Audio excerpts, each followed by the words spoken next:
ndabona umwuka wera yicaye hariya ari guhamya ibyanjye, iby'imirimo yanjye, iby'imirimo yankoresheje. Hanyuma Yesu akabwira abamarayika ngo nimuze mu musavingi, nimuze mu muserive, nimuze mu muhe ibyo kunywa, kubera ko yakiranutse mu bice no mu byinshi, none akwiye kugororerwa nk'umwana w'Imana. Haleluya.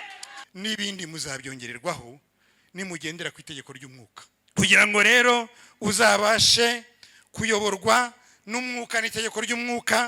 Hari ibintu bine ugomba kubahiriza. Urwandiko Pawulo yandikiye itorero ry'Abagalati, ibice 5, umurongo wa mbere. Bibiliya iravuga ngo ubwo Kristo yatubaturiye kuba ab'umudendezo, nuko muhagarare mushikamye, mutacyongera kubohwa n'ububata.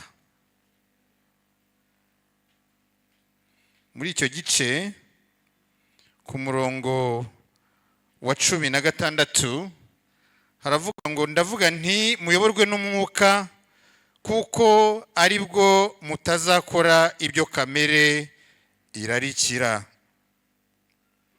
Ku murongo wa 18 hakavuga ngo ariko niba muyoborwa n'umwuka ntimuba mugitwarwa n'amategeko. Dore imirimo ya kamere iragaragara n'iyi: gusambana no gukora ibiteye isoni n'iby'isoni nke, no gusenga ibishushanyo, no kuroga, no kwangana, no gutongana n'ishyari, n'umujinya n'amahane, no kwitandukanya no kwirema ibice, no kugomanwa no gusinda, n'ibiganiro bibi n'ibindi bisa bityo. Ndababwira hakiri kare nk'uko nababwiye kera, yuko abakora ibisa bityo batazaragwa ubwami bw'Imana. Iryo ni ijambo ry'Imana. Nejejwe cyane no kongera kubasuhuza mu izina rya Yesu. Numvaga nabahobera umwe ku wundi kuko nari mbakumbuye. Igihe cyari kigeraye kirekire ntaganira namwe ijambo ry'Imana. Ndi gusengera mu gitabo cy'umuhanuzi Yeremiya. Ijambo ry'Imana ririmo riraburira ubwoko bwayo ngo nimuhagarare murebe ibimenyetso by'ibihe, mwitonde kuko ibihari bibi, kandi ko Imana itazabura guhana inkozi z'ibibi. Reka rero we nanjye twateranye kuri uyu mugoroba nube muri abo ngabo bazabarwa mu nkozi z'ibibi, ahubwo ube muri ba bandi bazibukwa n'Uwiteka, bakavanwa mu bunyago bakagarurwa i Yerusalemu, kugira ngo bagubwe neza kandi babeho neza. Imana ihabwe icyubahiro. Ijambo ry'Imana rizima rije ku bwawe no ku bwanjye, kugira ngo tubanze duhere twiyibutse iby'amateka yo mu gihugu cyacu nk'Abanyarwanda. Iyo abana bamaraga gukura bakaba bangavu, bakaba basore, bakaba abakobwa bakuze, abasore bakoherezwa mu itorero, abakobwa bakoherezwa kwa ba nyirarume, kwa ba nyirasenge, bakajya kwigishwa iby'umuco n'indangagaciro, kugira ngo bamenye uburyo bitwara, kugira ngo bamenye ikigero bagezemo. Itorero ry'Imana mwakoze kuri rwa rubyiruko mwazanye hamwe, kugira ngo bibutswe ibyo kwa ba masenge, bibutswe ibyo kuba intwari no kuba mu itorero, n'uburyo abantu bakwiye kwitwara. Imana itugire neza. Urubyiruko rwabyumvise, rwakiriye umunsi ijambo ribabwira ngo birashoboka cyane yuko umuntu yakuzura umwuka wera, akagira iterambere ry'ibintu bifatika, akaba umukire nk'abandi bose, Bill Gates n'abandi, akagira ibikenewe byose byo mu buzima, akabaho nk'abandi bose, ari umukire ufite ubukire bw'ubutunzi busanzwe, ariko afite n'irindi banga, afite n'ubukire bw'ijambo ry'Imana, afite n'ubukire bw'umwuka w'Imana. Uyu munsi rero nagize ngo ngaruke kw'iri jambo ribavuga ngo gukizwa n'iterambere ry'ibifatika mu rwego rw'urubyiruko birashoboka, kandi birashoboka cyane, kubera ko urubyiruko rurahari, ruravuga, rurakora, n'imbarutso y'iterambere rishingiye ku itegeko ry'umwuka wera w'Imana. Ngira ngo rero ndatinze cyane, urubyiruko ruri hano rwose guhera ku myaka 16 kugera kuri 35, ese mwahaguruka tukabareba koko murahari? Amina, amina, amina. Urubyiruko rurahari, ruri mu mwuka w'Imana, ndetse mu kanya gatoya tugiye kureba ko urubyiruko rufite itegeko ryihariye. Iri tegeko ry'umwuka wera rugenderaho, ntabwo ari rwa rubyiruko rubonetse urwo ari rwo rwose, ahubwo n'urubyiruko rugendera ku itegeko ry'Imana. Ndagira ngo nibutse iteraniro mbere na mbere tutaragera ku kindi mwakire Bibiliya zanyu mu Baroma 12 umurongo wa mbere kugera ku wa 2. Hari icyo ngira ngo nibutse itorero, hari icyo ngira ngo nibutse ba masenge, hari icyo ngira ngo nibutse abayobozi b'itorero kubwira ijambo Paulo yandikiye Abaroma, tutarinjira muri rya jambo nyirizina rijyanye n'igiterane cyacu. Abaroma 12 umurongo wa mbere kugera ku wa 2. Reka nsabe mama pasteur umenye yahageze ahadusomere. Mama pasteur wagukoresha se hari icyo bitwaye? Ngwino rwose nguhe mikoro usome icyo gice cya Baroma 12 umurongo wa mbere kugera ku wa 2. Reka dusome mu izina rya Yesu. Imirimo ikwiriye imibereho ya Gikristo. Nuko bene data, ndabinginga kubw'imbabazi z'Imana ngo mutange imibiri yanyu ibi bitambo bizima byera bishimwa n'Imana, niko kuyikorera kwanyu gukwiriye. Kandi ntimwishushanye n'ab'iki gihe, ahubwo muhinduke rwose, mugire imitima mishya, kugira ngo mumenye neza icyo Imana ishaka, nibyo byiza bishimwa kandi bitunganye rwose. Imana imumugisha. Murakoze cyane n'icyo gice cyo n'uwo murongo nyine nagira ngo musome. Paulo yandikira itorero abantu azi neza, abantu yita abavandimwe. Nanjye sinabura kubita abavandimwe, ariko bene data ndagira ngo mbabwire ayo magambo. Noneho dushaka uburyo tureba izo nshinga cyangwa inshinga bikorwa, inshinga ry'Imana dusaba gukora ku uyu munsi wa none. Reka mbabwire ko inshinga ya mbere mwagombye kuba mwabonye ni iyihe? Gutanga, ndabinginga, kwinginga. Oya, ariko ndavuga inshinga z'igikorwa tugomba gukora Paulo dusaba. Kugira gute? Gutanga. Mutanga iki? Imibiri yanyu. Ibiki? Bimeze bite? Bigenda bite? Niko kugira gute? Kumeze gute? Hanyuma ku murongo wa 2 akavuga ngo ntimwishushanye, ahubwo mugire, nibwo muzabasha kumenya iby'Imana ishaka, ari byo bikwiriye kandi bishimwa rwose. Imana ibaha umugisha, nimwikomera amashyi. Ibyo ni iby'Imana ibasaba. Ibyo ni iby'Imana ibasaba. Impamvu ibibasaba Paulo abigarukaho mu Bagalatiya noneho igice cya 5 umurongo wa mbere.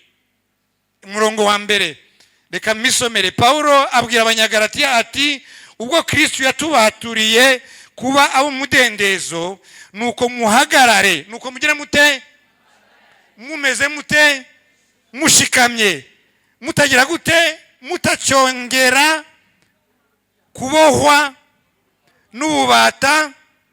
Ubwo bubata avuga rero nibwo agarukaho kuri wa murongo wa 19, ububata bw'imirimo ya kamere. Mutakibatwa n'ubusambanyi, mutakibatwa n'ibiteye isoni, mutakibatwa no kwirema mw'ibice, mutakibatwa n'ibyo byose avuga nk'imirimo ya kamere. Bivuga ngo uko tubona urubyiruko rwacu rukwiye kugira amategeko arugenga, asobanura neza uburyo badakwiye kuyoborwa n'itegeko rya kamere.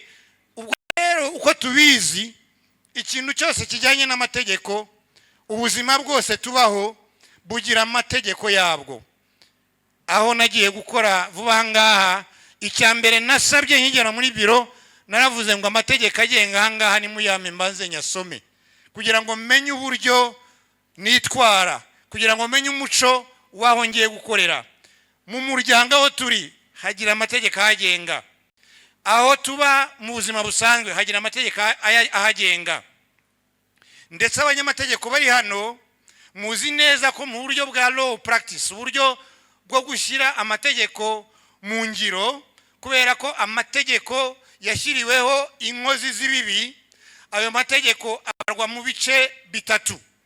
Habamo amategeko yagenewe inkozi z'ibibi, criminal law, ukoze icyaha uwo ari we wese akagira nabi uwo ari we wese, iryo tegeko rimucira urubanza. Hakaba noneho n'itegeko rijyanye n'ibintu by'imbonezamubano, by'imibanire y'abantu bita civil law. Hakabaho n'irindi tegeko rigenga ubuzima rusange bw'ubufatanye bw'imikoranire, aribwo bita administrative law. Ayo mategeko ni amategeko agenga ubuzima bwacu bwa buri munsi, ariko iyo turebye dukurikije iri jambo twasomye dusanga yuko hari n'irindi tegeko dusa n'abishyiriraho iyo tugiye muri kamere ya muntu. Kamere tukishyiraho itegeko, kuko Bibiliya iratubwira ngo icyo wagomba gukora cyose ntugikore biguhindukirira iki? Icyaha. Ni ukuvuga ko icyo udakoze uba wishe itegeko ririho. Itegeko rero iyo itegeko uryishyiriyeho ubwawe ugomba kuryitondera. Ya mirimo twabonye ya kamere igengwa n'amategeko ya kamere. Iyo ugendera muri kamere, kamere yayo iguha amategeko ukayagenderamo. Ayo mategeko ya kamere kugira ngo ubashe kuyanesha, Pawulo aratubwira mu iki gitabo cy'Abagalatiya, ntidufite umwanya wo kugisesengura neza, aratubwira ngo dukwiye kugendera mu itegeko ry'umwuka. Kubera ko itegeko ry'umwuka ni rya tegeko uhabwa iyo umaze kwihana, kandi kwihana kukagira ibice bitanu bikugize. Igice cya mbere ni ukubanza kubabazwa n'ibyaha, icya kabiri ni ukubyatura, icya gatatu ni ukubyihana, icya kane ni ukubireka, icya gatatu ni ugusubiza ibyo wangije kubwa ibyaha wakoze, icya gatanu ni ukubaho mu mudendezo. Haleluya. Iyo umaze kuba muri wa mudendezo, umaze kwihana ibyo byaha mwizo ntambwe ubuteye, nibwo wakira itegeko ry'umwuka, nibwo wakira umwuka wera akaba muri wowe. Yamara kuba muri wowe akagutangiza inzira twita nk'abametodiste, inzira yo kwiyeza. Inzira yo kwiyeza cyangwa bita initial sanctification, gutangira inzira yo kwezwa, kugira ngo noneho nk'uko tubyemera nk'abametodiste uzakomezwe wezwa, uva mu bwiza ujya mu bundi, kugera igihe Yesu azagarukira ugeze ku cyo twita mu Cyongereza glorification cyangwa entire sanctification, cyangwa ibyo bita gusa na Kristo wese. Wamubona Kristo ukabona usa nawe, wabona Kristo akakwisanisha nawe, wabona Kristo akagutumira akakubwira ngo ngwino twicarane ku meza, ngwino dusangire. Njya nkunda kubwira abantu, ni mwebwe mutihana inzoga muzagira ibibazo cyane, kuko hari divayi yaduhishiwe mu ijuru, ntabwo izabisindisha mwe kagira Imana mwe. Haleluya. Iyo divayi tuzayisangira na Yesu. Yesu azaba yateguye ameza tuzayicaraho. Ngewe ndabona Yesu yicaye iburyo bwanjye, ndabona Imana yicaye hano iburyo bwa hano, ndabona umwuka wera yicaye hariya ari guhamya ibyanjye, iby'imirimo yanjye, iby'imirimo yankoresheje. Hanyuma Yesu akabwira abamarayika ngo nimuze mu musavingi, nimuze mu muserive, nimuze mu muhe ibyo kunywa, kubera ko yakiranutse mu bice no mu byinshi, none akwiye kugororerwa nk'umwana w'Imana. Haleluya. Akwiye kugororerwa nk'umwana w'Imana, wujujwe imbaraga z'umwuka wera, atsinda kamere y'ibyaha, agendera mu itegeko ry'umwuka, hanyuma umunsi ku wundi agahora yera imbuto z'umwuka wera. Haleluya. Agahora yera imbuto. Kuki mutabyishimiye? Agahora yera imbuto. Abakristo batera imbuto z'umwuka wera kubera ko batagendera ku itegeko ry'umwuka wera, kubera ko bakiri muri kamere y'ibyaha. Abandi barasambana n'abagasambana, abandi barabeshya n'abakabeshya, abandi birema ibice n'abakirema ibice. Uwo nguwo ngo ntazabona ubwiza bw'Imana. Hari itegeko rero, hari itegeko twakira, itegeko rinesha itegeko rya kamere. iryo tegeko ry'umwuka iyo turyinjiyemo tugatangira kwera imbuto z'abihannye, nibwo utangira gusanga yuko twinjiye muri korali. Twagera muri korali tukera imbuto zikwiriye abihannye. Twafata rya jambo ryo muri Matayo 6:33 aho umwami Yesu yavuze ngo nimubanze mushake ubwami bw'Imana no gukiranuka kwayo, nibwo ibindi byose muzagira gute, muzabyongererwaho. Rubyiruko rwacu, uyu munsi twashaka kubabwira yuko n'ibindi muzabyongererwaho nimugendera ku itegeko ry'umwuka. Itegeko ry'umwuka nusoma igitabo cy'Abagalatiya neza rihabanye n'itegeko rya kamere, rihora mu ntambara n'itegeko rya kamere. Niyo mpamvu uzasanga nubwo wejejwe, nubwo wiyirije, ariko nanone ubona ya kamere yawe ishaka kuzamuka. Wakumva igiye kuzamuka ukongera ugahamagara imbaraga z'umwuka wera, ukongera ugahamagara za mbaraga zo kwihana, ukongera ugahamagara za mbaraga wicisha bugufi upfukama, hanyuma umwuka wera akakumanukira ugatsinda icyo cyaha, ugatsinda uko kugeragezwa, ugatsinda ibyo byose byari bigutsikamiye. Ndagira ngo rero nihuse kandi nsa n'ujya ku musozo, mbabwire yuko urubyiruko rufite iterambere rirambye kandi ry'ibifatika n'urubyiruko rutwarwa n'umwuka rukagendera ku itegeko ry'umwuka, maze rikabona kugera ku iterambere ry'ibifatika. Imana itugire neza. Kugira ngo rero uzabashe kuyoborwa n'umwuka n'itegeko ry'umwuka, hari ibintu 4 ugomba kubahiriza. Niba ufite agapapuro ko kubyandika wabyandika, cyangwa se naza kubikoherereza.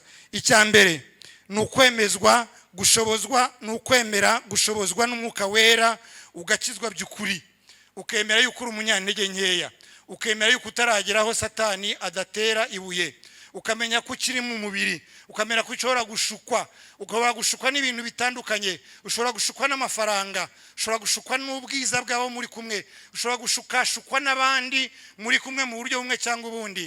Emera guca bugufi, wongere wihane, wongere uyoborwe n'umwuka. Icya kabiri, kwemerera umwuka wera akagucuramo kwifuza kubaha Imana bigaragarira mu bikorwa. Kubaha Imana bigaragarira mu bikorwa, si mu magambo gusa, si ukuvuga gusa ngo haleluya haleluya gusa, ahubwo mu bikorwa byawe ugaragaza ko wubaha Imana koko. Icya gatatu, gutsindishirizwa kubw'amategeko, ukabaturwa ku bubata bw'amategeko, kubw'amategeko asanzwe akugenga. Aba bene data bo mu Bagalatiya bari abantu bagizwe n'ibice bibiri. Barimo bamwe b'Abayuda bagengwa n'amategeko y'Abayuda, bakavuga ngo utarakebwe wese, utagendera kwa ayo mategeko y'Abayuda ntakwiye kuba muri twebwe. Bakiremamwe ibice. Pawulo arabandikira arababwira ati Yesu wabakijije, Yesu wabitangiye ku musaraba, yarababatuye ku mategeko nk'ayo ngayo no ku migenzo nk'iyo ngiyo, mukwiye kugenda nk'ab'umudendezo. Imana itugire neza kugira ngo natwe tubaturwe ku mategeko y'idini, ku mategeko y'umubiri. Icya kane, kuyoborwa n'umwuka bigaragara mu mpano z'umwuka, hanyuma za mpano z'umwuka zikagushoboza kwera imbuto zikwiriye abihannye. Reka ngubwire mwene data rero, mbere yuko nsoza, hariho intambwe ukwiye gutera kugira ngo uneshe kamere, ntukomeze kutwarwa n'amategeko ya kamere, ahubwo utangire utwarwe n'amategeko y'umwuka. Intambwe ya mbere, emera. Gira gute? Emera. Emera ko uri umunyantege nkeya, emera ko udashoboye, emera ko ukeneye imbaraga z'umwuka wera. Intambwe ya kabiri, senga. Usengera ubugingo bwawe, usengera ubugingo bw'abawe, usengera itorero ry'Imana, usengera abana b'Imana, usengera urubyiruko rwacu kugira ngo rudatwarwa n'ibigezweho rukajya kure y'Imana.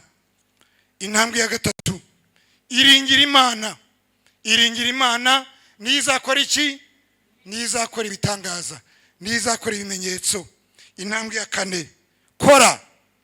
Vana amaboko mu mifuko, kora kugira ngo ubashe gufasha itorero, ubashe kuba umunyetorero, ugeza itorero ku iterambere rikwiriye. Kora umurimo w'Imana, kora umurimo w'Imana uyobowe n'itegeko ry'umwuka. Icya gatanu ni cyo cya nyuma, shima Imana. Shima Imana kuriho, shima Imana kugendagenda, shima Imana kufite akazi, shima Imana kufite itorero, shima Imana kuriho, shima Imana kufite imodoka, shima Imana kufite inzu, shima Imana kufite umubiri, shima Imana kufite ingingo zose. Hari benshi badafite amaboko, hari benshi badafite amaguru, hari benshi badabona. Vuba ngaha mu kigo twakiye abantu batumva kandi batavuga kandi baje kwiga muri kaminuza. Byaratugoye muri interview yo kugira ngo tubakire. Bagomba kubona umuntu ubasemurira. Bamwe bavutse uko nguko nyine, abandi babanye n'ubwo bumuga bamaze gukura. Wowe urumva, wowe urareba, wowe uragenda. Shima. Itegeko ry'umwuka ritsinda itegeko rya kamere. Itegeko ry'umwuka wararyakiriye. Mwibuke, itegeko ry'umwuka rirasobanutse, rikubiye mu mategeko abiri yonyine: kunda Imana, ukunde na mugenzi wawe. Aya ni mategeko yose akubiye muri ayo ko ari abiri. Iryo ni ryo tegeko ry'umwuka, umwuka gushishikariza kugira kuri uyu munsi wa none. Hari icyo nsaba rero, hari icyo ndi gusaba. Ndifuza gusengana nawe kugira ngo ubashe kuyoborwa n'umwuka mu kwihana byuzuye, ugaca bugufi, ukizera Imana. Ndifuza gusengana nawe kugira ngo wuzure imbaraga z'umwuka wera, kugira ngo wuzure imbuto z'umwuka wera, kugira ngo ubashe kubyara imbuto zikwiriye abihannye. Ndashaka gusengana nawe kugira ngo wiringire Imana, uyiragize ibyakunaniye byose. Ndifuza gusengana nawe kugira ngo ikoreshe ibikomeye. Ndifuza gusengana nawe kugira ngo ushime aho bikwiriye gushima. Waba uhari ushaka gushima? Waba uhari harabyo uvuga uti byarananiye, byarangoye, ndacyari muri kamere? Nubwo mubona mu baririmbyi, nubwo mubona mu byumba by'amasengesho, hari ibyananiye, hari ibyananiye. Ndi umunyakamere, ndi umunyamujinya. Aho ngeze hose shaka gukora ibyiza, ariko ibi bikantanga iki? Bikantanga imbere. None Mwuka Wera, I surrender, ndakwihaye rwose. Yaba hari uhari ushaka ko dusengana muri uyu mugoroba kugira ngo Imana ikugire neza, Imana ikugire neza, igufashe, ikunjize mu iryo tegeko, ikunjize mu uwo Mwuka Wera, mu uwo Mwuka Wera w'imbaraga, uwo Mwuka Wera ushoboza. Waba uhari nawe ushaka kwakira Yesu nk'umwami n'umukiza, ushaka gusubizwamo imbaraga zidasanzwe zikorana n'abanyamwuka. Waba ushaka uvuga uti uyu munsi wa none ndashaka kongera kuba umwana w'Imana bundi bushya, kugira ngo nuzure wa Mwuka Wera uzanshoboza kugendera mu mategeko yose y'Imana nyasoza uko bikwiye. Waba uhari muri korali, waba uhari mu rubyiruko, waba uhari tugasenga, tugafatanya gusenga. Waba uhari unaniwe, waba uhari hari bikugoye, waba uhari hari ibyo uvuga uti Imana uyu munsi wa none ni umunsi wanjye nawe, none ndashaka gufashwa nawe. Waba uhari ushaka ko umwuka w'Imana ugira icyo akora ku bugingo bwawe. Turi hano kugira ngo tugusengere, turi hano kugira ngo gusengere. Indirimbo ya 327 baririmbyi badufasha tukayireba. Indirimbo ya 327 mu ndirimbo zo gushimisha Imana.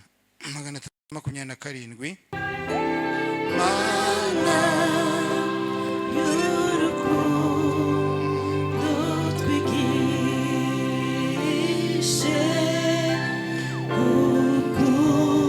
gukundana neza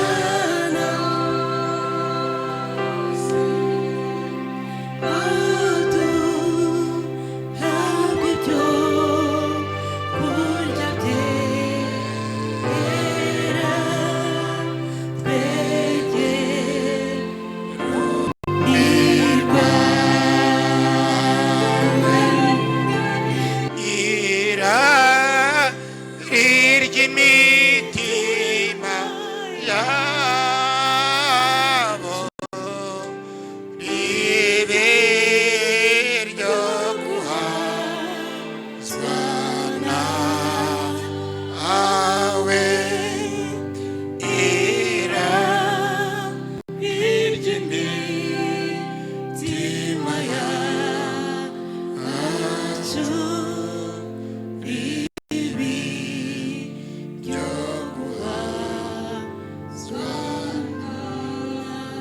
niba wumva ukeneye ku irari ryawe ry'umutima wawe rihazwa na Yesu, wahaguruka tugasenga. Mana ibaha umugisha, Mana iguha umugisha nawe, Mana iguha umugisha nawe. Irari ry'umutima wawe ribi ryo guhazwa n'Imana. Mana ibaha umugisha, Mana ibaha umugisha, Mana ibaha umugisha, Imana ibaha umugisha mwese bahagurutse. Imana ibaha umugisha, Imana ibakomeze, Imana ibane namwe, Imana ibagire neza, Imana ibiteho, Imana ishyire iryo tegeko ry'umwuka mu mitima yanyu, yuzuza umwuka wera mu mitima yanyu, ibafashe guhagarara mushikanye ibi ngibi. Dusenga Imana. Mwami Imana, abana bawe barahagurutse kugira ngo bakubwire yuko bafite irari ryo gushimishwa nawe, ryo kunezezwa nawe, ryo kukunezeza, ryo kuzura umwuka wera, ryo kuyoborwa n'umwuka wera, ryo kwera imbuto z'umwuka wera, ryo gufashwa n'umwuka wera, ryo kugendera mu mwuka wera. Icyubahiro n'ikibi cyawe, icyo bakweretse mu mitima yabo urakibonye Data, ugikore ugisohoze kubw'ineza yabo no kubw'urukundo rwawe no kubw'icyubahiro cyawe, ko tubyamaze tubyizeye mu izina ry'Umwami n'Umukiza wacu Yesu Kristo. Amen.